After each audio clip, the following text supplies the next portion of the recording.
Hi, so in today's quick tip video I'm going to talk to you about my Stampin' Up trimmer. Now this video is as a request of somebody that left me a comment on one of my YouTube videos.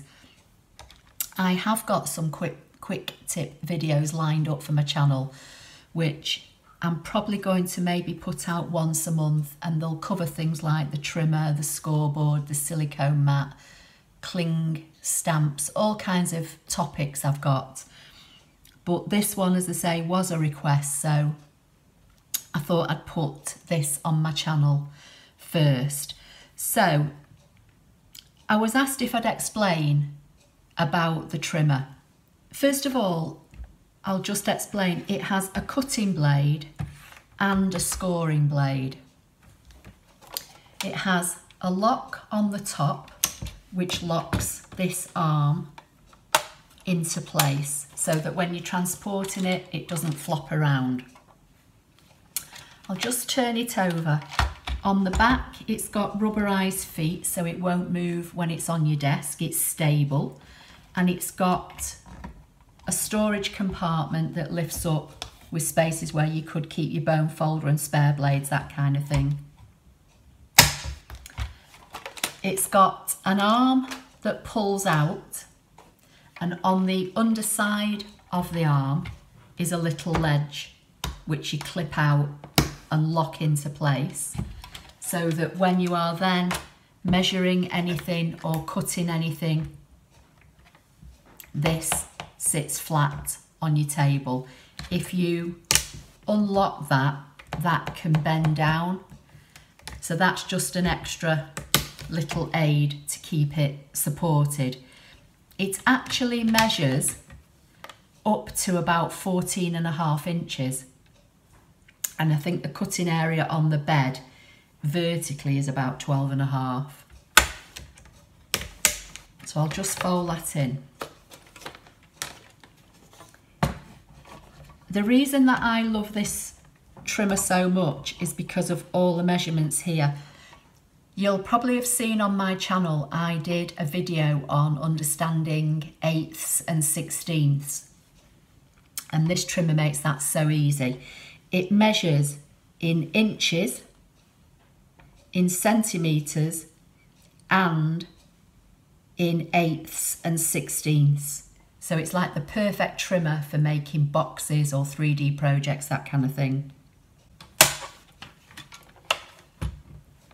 The cutting track is this brown track here, and there's a little notch here where you can put your finger in and you can take this out. And then a way to clean this is just to get something sharp and run it down and give it a blow, and that will clean that out. You can actually turn it over so you get dual use out of this cutting guide, and then you just slot your guide back in and it just sits there. For small measure increments, when you lift up the arm, you've got up to 1.5 inches going this way. So if you want to cut something that's say 1 inch and you don't want to balance it this way, you can use this measurement here. Especially if you're right-handed, sometimes it's easier to cut here than trying to cut a small measurement this side, if that makes sense. The blade, both blades come out. There's, in the arm, not sure how well you're going to see it, but there's a little fat area at the bottom, and that's where you unclip your blade. So you slide it down, you hook it off and push it out. And this is your blade. And it's a little arrowhead blade, which basically means you can cut in either direction. So you can cut going up or you can pull towards you, whichever you prefer. Just got some fluff in there that I just need to get out. And if you get some aluminium foil, I just tore a sheet off my roll that was about 4 inches wide and scrunch it up as hard as you can. And then obviously be careful because it is a blade, but it's only a small blade.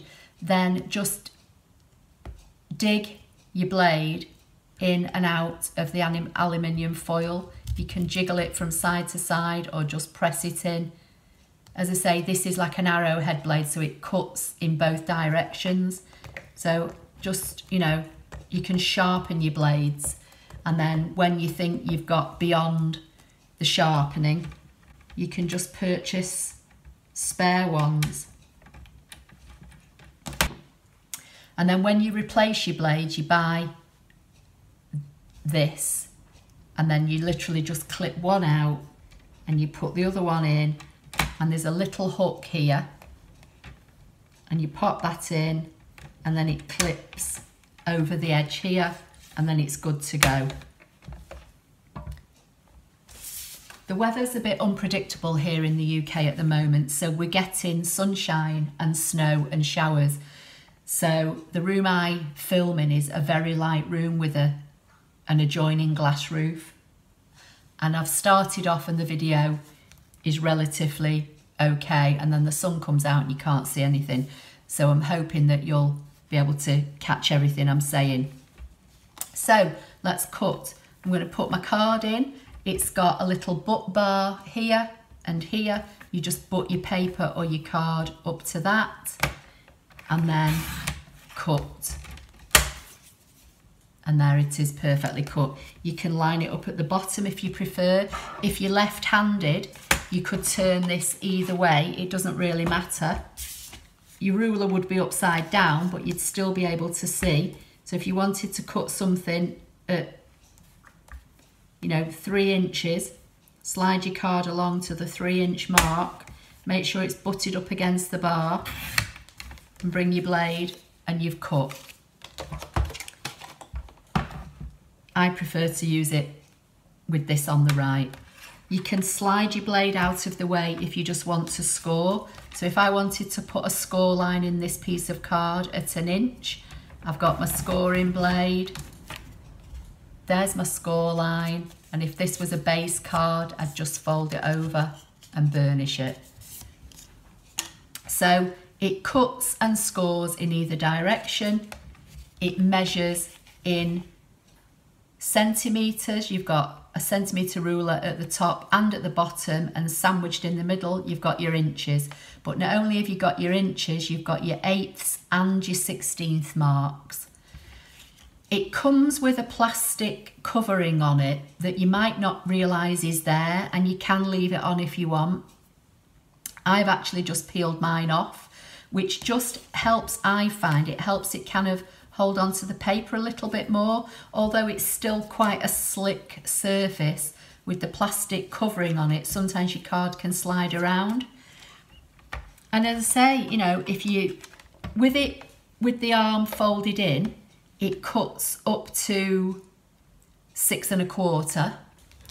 Anything bigger, extend your arm out, and if you're going to be going, you know, past maybe 7 inches, just flip the little ledge out on the bottom, click it in, and then you've got a solid surface that you can measure up to, as I say, I think it's about 14 1/2, or maybe more actually.